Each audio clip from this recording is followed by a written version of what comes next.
नमस्कार दोस्तों, मैं आज आपको राजस्थान की राजधानी जयपुर में स्थित जयगढ़ दुर्ग की जानकारी देने वाला हूँ। जयगढ़ का किला जयपुर के कछावा राजाओं की शरण स्थली था। यह दुर्ग चारों तरफ से अरावली की पहाड़ियों से घिरा हुआ है तथा अरावली की ही एक पर्वत जिसे चिल्हे का टीला कहा जाता है पर स्थित है। यह दुर्ग जयपुर राज्य का सबसे दुर्गम गढ़ था। इसका निर्माण जयपुर के कछावा राजा मिर्जा राजा जय सिंह प्रथम ने 1620 से लेकर 1667 के मध्य करवाया था तथा इसका पुनर्निर्माण सवाई जय सिंह द्वितीय ने करवाया। यह दुर्ग 500 मीटर ऊंची चोटी जिसे चिल्हे का टीला नामक पहाड़ी पर बना हुआ है। आपको बता दूं कि जयगढ़ दुर्ग में आज़ादी से पहले केवल यहाँ के राजा व उनके 2 नियुक्त किलेदार ही निवास करते थे। बाकी अन्य किसी को भी इसमें प्रवेश करने की अनुमति नहीं थी। जनश्रुति के अनुसार कहा जाता है कि इस दुर्ग में जयपुर के कछावा राजाओं का राजकोष यानी सोना, चांदी, हीरे, जेवरात रखा जाता था, जिनकी सुरक्षा करने की जिम्मेदारी मीणाओं को दी जाती थी।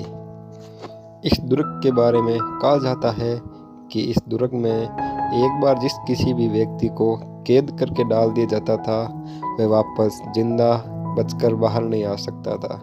यह दुर्ग जब भारत की प्रधानमंत्री इंदिरा गांधी थी तब अधिक चर्चा में रहा था।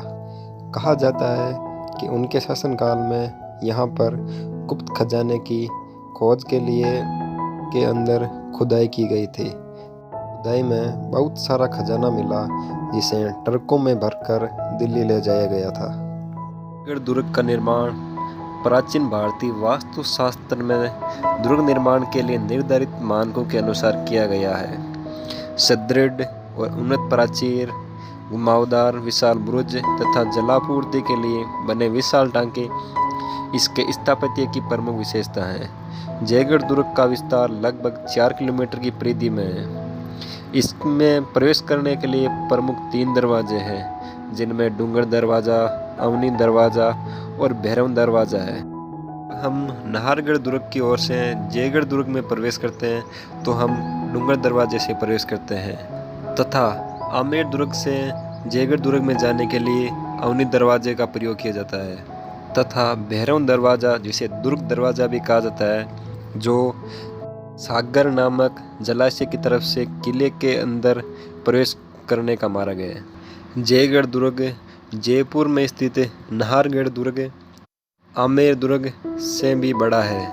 इस दुर्ग में अनेक भवन हैं, जिनमें प्रमुख भवनों में जलेब चौक, सुबट निवास जिसे दीवाने आम, खिलबत निवास जिसे दीवाने खास, लक्ष्मी निवास, ललित मंदिर, विलास मंदिर, सूर्य मंदिर, आराम मंदिर, राणावत जी का चौक आदि है, जो हिंदू स्थापत्य कला का उत्कृष्ट उदाहरण है। विलास मंदिर, लक्ष्मी निवास मंदिर अपनी जालियों की बारीक कटाई के कारण देखने योग्य है। राजाओं के मनोरंजन हेतु बना एक कठपुतली घर भी दुर्ग में बना हुआ है।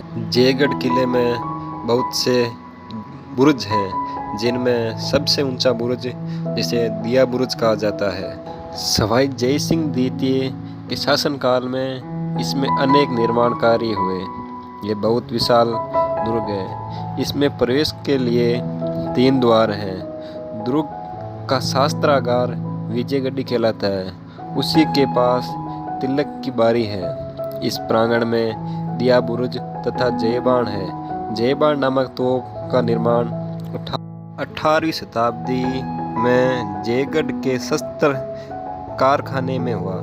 ये एशिया की सबसे बड़ी तोप है, जिसे एक बार चलाया गया था। इस तोप की मारक क्षमता 32 किलोमीटर है। संभवतः समूचे भारत में ही यह एक दुर्ग है जहाँ तोप ढालने का संयंत्र लगा है। दुर्ग परिसर में कई सुरंगें हैं, जिन्हें गुप्तचरी तथा आपातकाल के लिए काम में लिया जाता था। जयगढ़ दुर्ग का पिछवाड़े में नीचे की ओर आमेर स्थित है तथा दक्षिण की ओर नाहरगढ़ स्थित है। यह दुर्ग आमेर के कछावा शासकों को संकटकाल में सुरक्षा प्रदान करता था। जयगढ़ एवं आमेर किला दोनों एक ही गुप्त सुरंग से जुड़े हुए हैं। जब भी आमेर पर आक्रमण होता तो आमेर के शासक अपने परिवार एवं खजानों सहित सुरंग के रास्ते से जयगढ़ पहुंचते थे। जयगढ़ फोर्ट कभी भी किसी शासक द्वारा जीता नहीं गया। शांति काल में दुर्ग विशेष राजनीतिक बंदियों के लिए कैद खाने के रूप में काम आता था।